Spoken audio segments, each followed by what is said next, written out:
কমিটির মিটিংয়ে বসি, ওটা সাধারণত রবিবার অথবা সোমবার আমরা চেষ্টা করি করার জন্য, যে সময় পাওয়া যায়।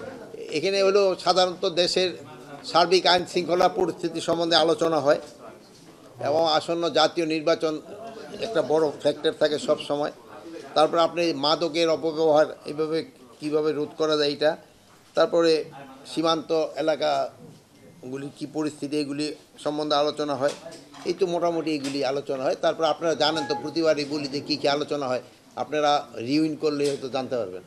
এখন আপনার যদি কারো কোনো প্রশ্ন থাকে। স্যার, গত সোমবারে যুবদলের একজন নেতা মিরপুরে খুন হয়েছে স্যার, এটাকে পুরনো ঢাকায় প্রকাশ্যে খুনের ঘটনা ঘটেছে। নির্বাচনকে সামনে করে এরকম একের পর এক ঘটনা, একজন নিরাপত্তা বিশ্লেষক আজ প্রথম আলোতে ইন্টারভিউ দিয়েছেন, তিনি বলেছেন যে অভ্যন্তরীণ নিরাপত্তার ক্ষেত্রে আমরা ক্রান্তিকাল অতিক্রম করছি। আসলে কি এই নিরাপত্তাতে বিশ্লেষক যারা হয় ওনাকেও বললেন, আর এরা নিরাপত্তা না, আমি নিরাপত্তা বিশ্লেষক কি আমি জানি না, এটা হলো তার একটা কমেন্ট। আর সেই নিরাপত্তা বিশ্লেষক কিভাবে হলো এটাও আমি জানি না। এখন আমাদের দেশে সবাই তো বিভিন্ন ধরনের বিশ্লেষক থাকে বিভিন্ন উপরে, কে কোথায় কোন কোয়ালিফিকেশনে কীভাবে হয়েছে তো আমি তো জানি না। যেহেতু আমি না জানলে ওনার ব্যাপারে তো আমি কিছু কমেন্ট করতে পারবো না। নির্বাচনের আগে আইন শৃঙ্খলা পরিস্থিতি ডিটেরিওরেট করার কোনো সম্ভাবনা নেই। আস্তে আপনারা দেখতেছেন আইন শৃঙ্খলা পরিস্থিতি আস্তে আস্তে উন্নতির দিকে যাচ্ছে। কিন্তু একটা জিনিস হলো যে নির্বাচন যতই ঘনে আসবে সেই সময় ধরেন যে বিভিন্ন পার্টির ভিতরে মানে ধরেন প্রসেশন এইগুলি সংখ্যা বেড়ে যাবে। তারপরে ধরেন এই কি বলে এই যে সভা সমিতি এইগুলির সংখ্যা অনেক বেড়ে যাবে। যেহেতু নির্বাচনে দেখবেন যে প্রতিটা কনস্টিটিউয়েন্সিতে 3-4টা করে সভা হবে, এইগুলি সংখ্যা অনেক বেড়ে যাবে। স্যার, আপনি যে বলছেন যে আইন শৃঙ্খলা পরিস্থিতি উন্নতির দিকে যাচ্ছে, তাহলে কি একসময় অবনতি ছিল, সেটা কি বলতে চান? আমরা দেশে জুলাই মাসে যে সময় আমরা দায়িত্ব নিচ্ছি, এর আগে এটা তো আপনারাই বলছেন অবনতি ছিল, ওর থেকে তো উন্নতি গেছে। এই আমাদের এই 1-1.5 বছরের চেষ্টা উন্নতির দিকে গেছে।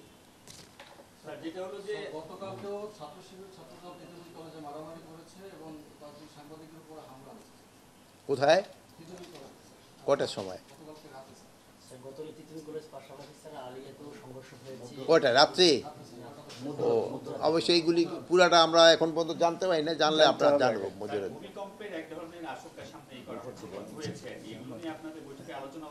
ভূমিকম্প সম্বন্ধে হলো ভাই, এটা সবার ক্ষেত্রেই আমাদের একটু সতর্ক, যেহেতু ভূমিকম্পের কোনো আর্লি ওয়ার্নিং অন্যান্য দেশে আছে কিনা আমি জানি না, বাট আমাদের দেশে ওরকম কোনো আর্লি ওয়ার্নিং দিতে পারে না। তবু কেউ বলতেছিল যে 10 সেকেন্ড আগে নাকি একটা ওয়ার্নিং দেয়। তো ওই অনেক দেশে নাকি ওরকম একটা অ্যাপ আছে যেটা 10 সেকেন্ড আগেই হয়।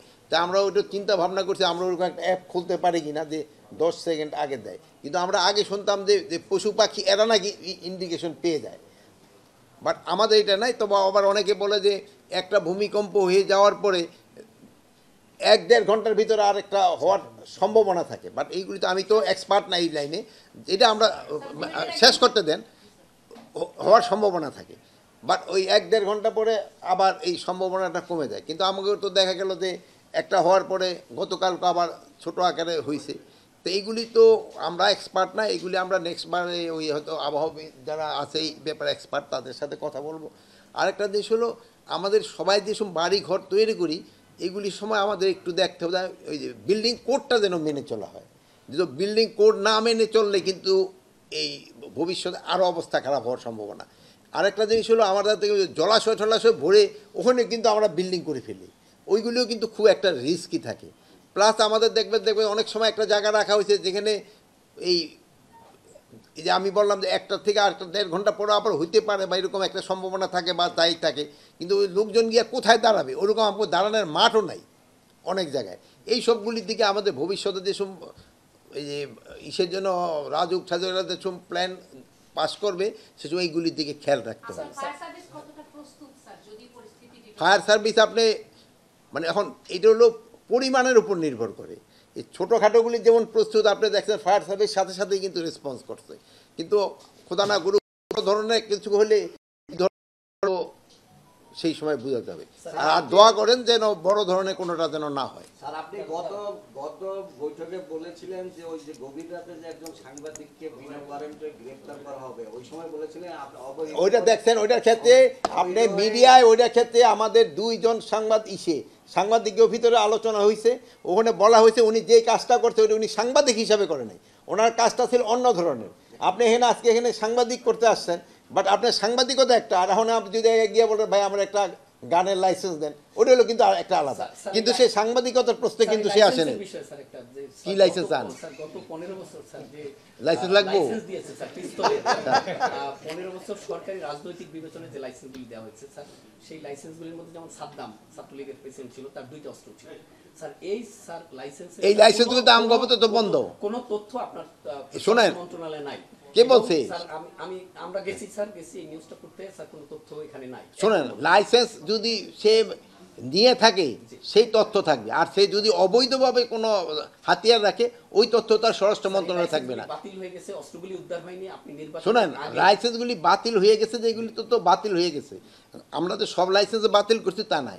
আর নির্বাচনে আগের জন্য কিন্তু যেই সব হাতিয়ারগুলি আমরা জমা দিতে বলছি, কিন্তু আমরা কোনো হাতিয়ারই তো দেই নাই 2009 সালের থেকে ইয়ের পরে যেই সব হাতিয়ারের ইগুলি দেওয়া হয়েছিল। স্পেশালি যদি সরকারি কর্মচারী হয় শুধু তাদের ক্ষেত্রে শুধু কনসিডার করা হয়েছে।